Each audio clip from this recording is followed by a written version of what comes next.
The city of Marshall in south central Michigan is a unique and very historical community.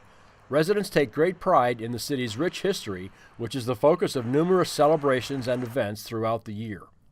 It's quite a vibrant and involved community, so it's a great one.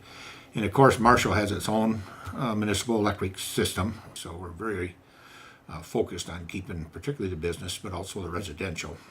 It's more of a senior community with their lights on and their rates very manageable for them. One of the two high voltage lines serving Marshall is the Marshall Blackstone 138 kV line. It runs 35 miles from Marshall east through Calhoun and Jackson counties to the Blackstone substation in Jackson. So it served its life and done a nice job for the area, but it definitely needed support. We get all glad to see that ITC did decide to rebuild the line from basically Marshall to Jackson. This line that we just rebuilt was very old, and also the power needs here in southern Michigan have been steadily increasing with advancing technology. So for those two reasons, it was judged to be necessary that the line be rebuilt.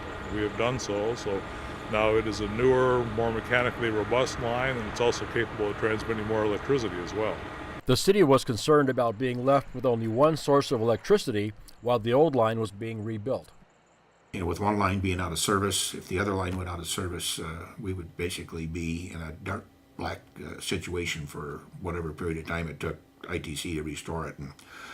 And when we brought to the attention of the management of ITC, they were very sensitive to our concerns, and I think did an outstanding job accommodating us and going the extra mile to make sure that they alleviated any kind of concerns we had, and I'm just very pleased with the results on how they accommodated Marshall in their scheduling and of the construction of the rebuild of the line. So as it turns out, Marshall now has a strong feed from Battle Creek Verona sub into Marshall, has a strong feed from Blackstone sub into Marshall, and also has another strong feed from another 138 line into Marshall. So we had, I would say, 1.5 feeds before. We now have 3 that would really gives us a lot of confidence in the reliability of the METC or ITC system to be able to keep the transmission system functioning for the city.